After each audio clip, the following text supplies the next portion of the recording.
राधा कृष्ण चरण कमलेभ्यो नमः। श्रीमद् भगवद गीता साधक संजीवनी अध्याय 2 श्लोक संख्या 41 से 45 तक। वसुदेव सुतम देवं कंस चाणूरमर्दनम देवकी परमानंदम कृष्णं वंदे जगद्गुरुं। व्यवसायात्मिका बुद्धि रेके कुरुनंदन बहुशाखायनन्ताश्च बुद्धयो व्यवसायिना। कुरुनंदन, हे कुरुनंदन, यह व्यवसायत्मिका बुद्धि, इस समबुद्धि की प्राप्ति के विषय में व्यवसायत्मिका बुद्धि निश्चय वाली बुद्धि एक ही होती है। अव्यवसायी नाम, जिनका एक निश्चय नहीं है, ऐसे मनुष्यों को अव्यवसायी नाम कहा गया। बुद्धया, उनकी बुद्धियां, अनंतः, अनंत, च बहुशाखा ही, और बहुत शाखाओं वाली ही होती हैं। व्यवसायात्मिका बुद्धि रेके कुरुनंदन। कर्मयोगी साधक का ध्येय अर्थात लक्ष्य, जिस क्षमता को प्राप्त करना चाहता है, करना रहता है, वो परमात्मा, वो समता परमात्मा का स्वरूप है। उस परमात्मा स्वरूप समता की प्राप्ति के लिए अंतःकरण की समता साधन है। अंतःकरण की समता में संसार का राग बाधक है। उस राग को हटाने का अथवा परमात्मा तत्व को प्राप्त करने का जो एक निश्चय है, उसका नाम है व्यवसायात्मिका बुद्धि। व्यवसायात्मिका बुद्धि एक क्यों होती है? कारण कि इसमें सांसारिक वस्तु पदार्थ आदि की कामना का त्याग होता है, और ये त्याग एक ही होता है। चाहे धन की कामना का त्याग करें, चाहे मान बढ़ाई की कामना का त्याग करें, चाहे किसी का भी त्याग करें, त्याग एक ही होता है। परंतु ग्रहण करने में अनेक चीजें होती हैं, क्योंकि एक एक चीज अनेक तरह की होती है। जैसे एक ही मिठाई अनेक तरह की होती है, अतः इन चीजों की कामनाएं भी अनेक होती हैं, अनंत होती हैं। गीता में कर्मयोग अर्थात प्रस्तुत श्लोक और भक्ति योग 9वें अध्याय का 30वां श्लोक के प्रकरण में व्यवसायत्मिका बुद्धि का वर्णन आया है, पर ज्ञान योग के प्रकरण में व्यवसायत्मिका बुद्धि का वर्णन नहीं आया। इसका कारण ये है कि ज्ञान योग में पहले स्वरूप का बोध होता है, फिर उसके परिणाम स्वरूप बुद्धि स्वतः एक निश्चय वाली हो जाती है। कर्मयोग तथा भक्ति योग में पहले बुद्धि का एक ही निश्चय होता है, फिर स्वरूप का बोध होता है। अतः ज्ञान योग में ज्ञान की मुख्यता है, और कर्म योग तथा भक्ति योग में एक निश्चय की मुख्यता है। बहुशाखायनन्ताश्च बुद्ध्यो व्यवसायिनाम। अव्यवसायी वे होते हैं जिनके भीतर सकाम भाव होता है, जो भोग और संग्रह में आसक्त होते हैं। कामना के कारण ऐसे मनुष्यों की बुद्धियां अनंत होती हैं, और वे बुद्धियां भी अनंत शाखाओं वाली होती हैं। एक एक बुद्धि की भी अनंत शाखाएं होती हैं। जैसे पुत्र प्राप्ति करनी है तो ये एक बुद्धि हुई, और पुत्र प्राप्ति के लिए किसी औषधि का सेवन करें, किसी मंत्र का जप करें, कोई अनुष्ठान करें, किसी संत का आशीर्वाद लें, आदि उपाय उस बुद्धि की अनंत शाखाएं हो गई। ऐसे ही धन प्राप्ति करनी है तो ये एक बुद्धि हुई, और धन प्राप्ति के लिए व्यापार करें कि नौकरी करें कि चोरी करें, डाका डालें, धोखा दें, ठगई करें, आदि उस बुद्धि की अनंत शाखाएं हो गई। ऐसे मनुष्यों की बुद्धियों में परमात्मा प्राप्ति का निश्चय कभी नहीं होता। वास्तविक उद्देश्य एक ही होता है। जब तक मनुष्य एक उद्देश्य नहीं होता पकड़ता, तब तक उसके अनंत उद्देश्य रहते हैं, और एक एक उद्देश्य की अनेक अनेक शाखाएं होती हैं। उसकी अनंत कामनाएं होती हैं, और एक एक कामना की पूर्ति के लिए उपाय भी फिर अनेक होते हैं। अव्यवसायी मनुष्यों की बुद्धियां अनंत क्यों होती हैं? इसका हेतु, इसका कारण भगवान अगले 3 श्लोकों में बताते हैं। यामिमाम पुष्पितां वाचं प्रवदन्त्य विपश्चितः वेदवादरतः पार्थ नान्यादस्तीतवादिनः कामात्मानः स्वर्गपरः जन्म कर्म फलप्रदां क्रिया विशेष बहुलां भोगैश्वर्यगतं प्रति। पार्थ, हे प्रथा नंदन, कामात्मानः, जो कामनाओं में तन्मय हो रहे हैं, कामनाओं से जिनकी आत्मा बनी है, कामात्मानः स्वर्ग पर, और स्वर्ग को ही श्रेष्ठ वस्तु मानते हैं, स्वर्ग को ही श्रेष्ठ मानने वाले हैं। वेदवाद रता, और वेदों में कहे हुए सकाम कर्मों में प्रीत रखने वाले, अन्य भोगों के सिवाय और कुछ, अन्यत नास्ति, भोगों के सिवाय और कुछ है ही नहीं, इति वादना, ऐसा कहने वाले। अब विपश्चितः, वे अविवेकी मनुष्य हैं। विपश्चितः इमाम याम पुष्पितां वाचम, इस प्रकार की जिस पुष्पित दिखाऊ शोभा युक्त वाणी को कहा करते हैं, जन्म कर्म फल प्रदाम, जन्म रूपी कर्म फल को देने वाली है, भोगैश्वर्य गतिम प्रत, भोग और ऐश्वर्य की प्राप्ति के लिए है, क्रिया विशेष बहुलाम, बहुत सी क्रियाओं का आकर्षण करने वाली है। कामात्मना, वे कामनाओं में इतने रचे पचे रहते हैं कि वे कामना रूपी बन जाते हैं। उनको अपने में और कामना में भिन्नता नहीं दिखती। उनका तो भाव यही होता है कि कामना के बिना आदमी जी ही नहीं सकता, कामना के बिना कोई काम हो ही नहीं सकता, कामना के बिना आदमी पत्थर की तरह जड़ हो जाता है, उनकी चेतना भी नहीं रहती। ऐसे भाव वाले पुरुष कामात्मना कहलाते हैं। स्वयं तो नित्य निरंतर ज्यों का त्यों रहता ही, उसमें कभी घटबढ़ नहीं सकती, पर कामना आती जाती रहती है और कामना घटती बढ़ती भी रहती है, पर स्वयं परमात्मा का अंश है और कामना संसार के अंश को लेकर है। अतः स्वयं और कामना ये दोनों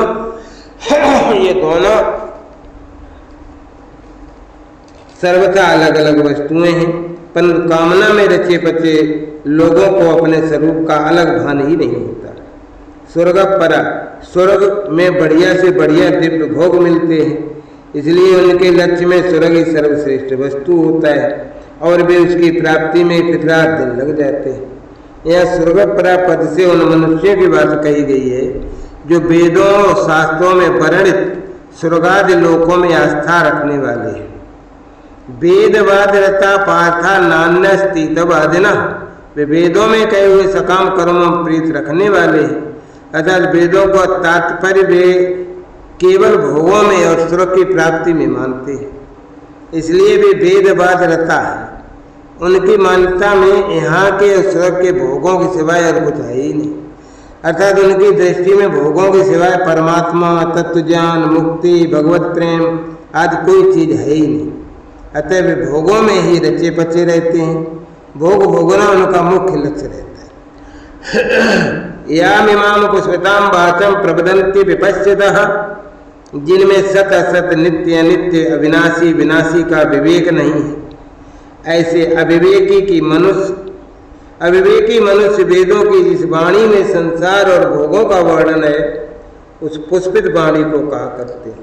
पुष्पिताम कहने का तात्पर्य है कि भोग और ऐश्वर्य की प्राप्ति का वर्णन करने वाली वाणी केवल फूल पत्ती ही है, फल नहीं है।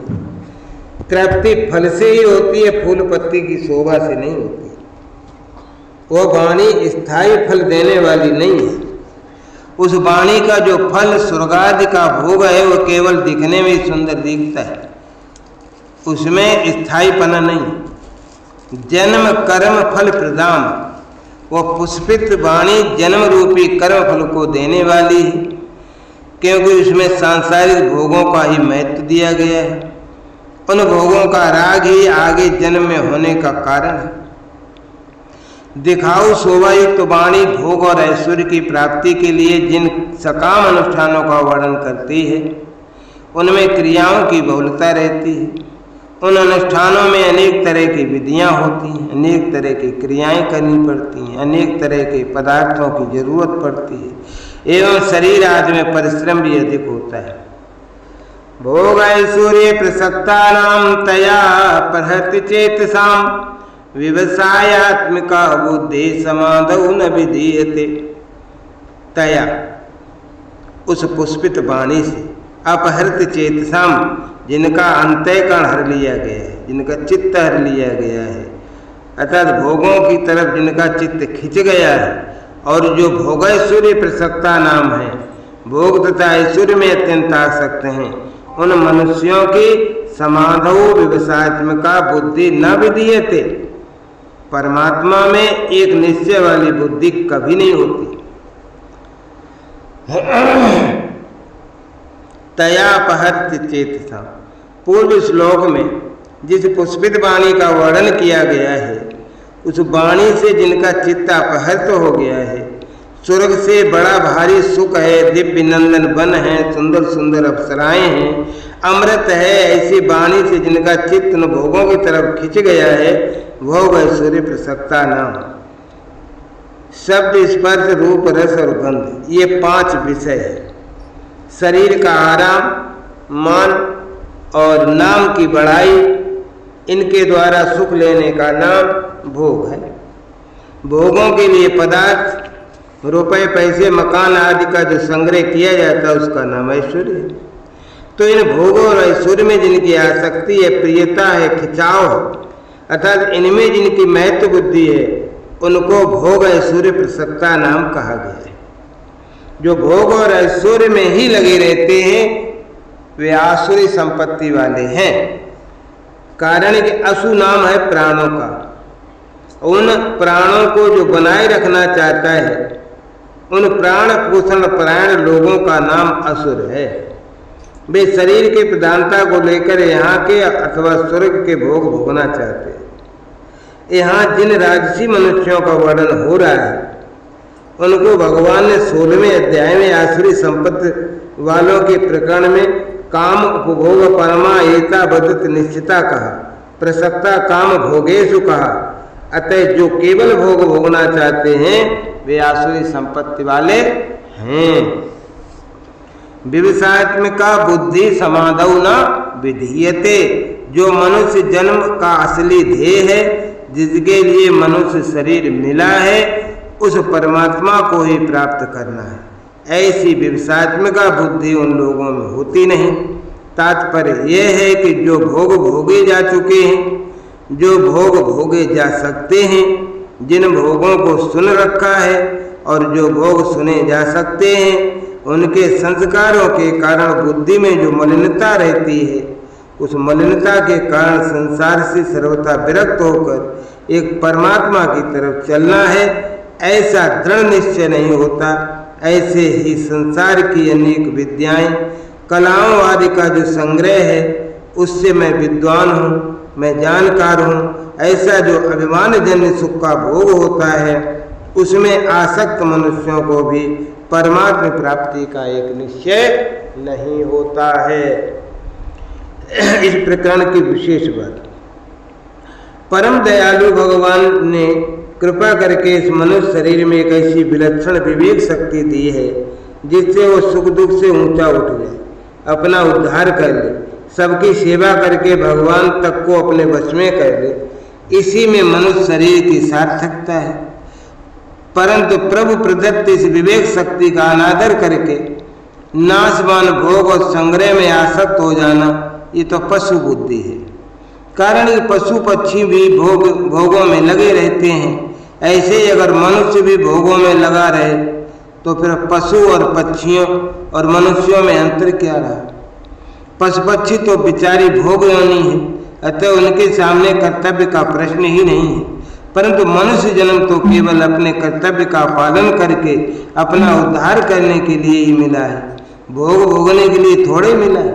इसलिए मनुष्य के सामने जो कुछ अनुकूल प्रतिकूल परिस्थिति आती है वो सब साधन सामग्री है, भोग सामग्री नहीं है। जो उसको भोग सामग्री मान लेते हैं उनकी परमात्मा में विविसात्मिका बुद्धि कभी नहीं होती। वास्तव में सांसारिक पदार्थ परमात्मा की तरफ चलने में बाधा नहीं देते। प्रत्युत वर्तमान में जो भोगों का महत्व हृदय में बैठा हुआ है वही बाधा देता है। भोग उतना नहीं अटकाते जितना भोगों का महत्व अटकाता है। अटकाने में अपनी रुचि नीति की प्रधानता है। भोग और संग्रह की रुचि को रखते हुए कोई परमात्मा को प्राप्त करना चाहे तो परमात्मा की प्राप्ति तो दूर रही, उनकी प्राप्ति का एक निश्चय भी नहीं हो सकता। कारण कि जहाँ परमात्मा की तरफ चलने की रुचि है वहीं भोगों की रुचि भी है। जब तक भोग और संग्रह में, मान बढ़ाई में, आराम में रुचि है तब तक कोई भी एक निश्चय करके परमात्मा में नहीं लग सकता, क्योंकि उसका अंतःकरण भोगों की रुचि द्वारा हर लिया गया है। उसकी जो शक्ति थी वो भोग और संग्रह में लग चुकी है। अपने कल्याण में अगर कोई बाधा है तो वह है भोग और ऐश्वर्य की संग्रह की इच्छा। जैसे जाल में फंसी हुई मछली आगे नहीं बढ़ सकती, ऐसे ही भोग और संग्रह में फंसा हुआ मनुष्य की दृष्टि परमात्मा की तरफ बढ़ नहीं सकती। इतना ही नहीं, भोग और संग्रह में आसक्त मनुष्य परमात्मा की प्राप्ति का निश्चय भी नहीं कर सकता। जो संसार को सच्चा मानता है उसके लिए कर्मयोग शीघ्र सिद्ध देने वाला है। कर्मयोगी अपने कर्तव्य कर्मों के द्वारा संसार की सेवा करता है। प्रत्येक कर्म निष्काम भाव से केवल दूसरों के हित के लिए करता है। दूसरों को सुख से प्रसन्न रहें, सुखी रहें, दूसरों के दुख से करुणित हो जाता है। दूसरों को सुखी देखकर प्रसन्न होने से उसमें भोग की इच्छा नहीं रहती और दूसरों को दुखी देखकर करुणित होने से उसमें संग्रह की इच्छा नहीं रहती। वास्तव में असली सेवा त्यागी के द्वारा ही होती है। भोग और संग्रह की इच्छा सर्वथा मिटने से ही असली सेवा होती है, अन्यथा नकली सेवा होती है। परंतु उद्देश्य असली सबके हित का होने से नकली सेवा भी असली हो जाती है।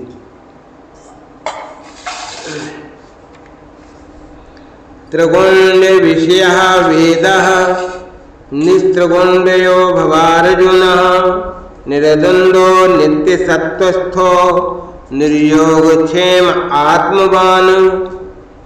किसी बात को पुष्ट करना हो तो पहले उसके दोनों पक्ष सामने रखकर फिर उसको पुष्ट किया जाता है। यहाँ भगवान निष्काम भाव को पुष्ट करना चाहते हैं। अतः पीछे के 3 श्लोकों में सकाम भाव वालों का वर्णन करके अब आगे के श्लोक में निष्काम होने की प्रेरणा करते हैं। वेदा, वेद, त्रिगुण्य विषय, तीनों गुणों के कार्य का ही वर्णन करने वाले अर्जुन, हे अर्जुन, निस्त्रिगुण्य, तीनों गुणों से रहित भव हो जा। निर्द्वंद, राग द्वेषादि द्वंद्वों से रहित हो जा। नित्य सत्वस्थ, निरंतर नित्य वस्तु परमात्मा में स्थित हो जा। निर्योगक्षेम, योगक्षेम की चाहना भी मत रख। आत्मवान, परमात्मा परायण हो जा। त्रिगुण्य विषया वेद, यहाँ वेदों से तात्पर्य वेदों के उस अंश से है जिसमें तीनों गुणों का और तीनों गुणों के कार्य स्वर्गादि भोग भूमियों का वर्णन है। यहाँ उपर्युक्त पदों का तात्पर्य वेदों की निंदा में नहीं है, प्रत्युत निष्काम भाव की महिमा में है।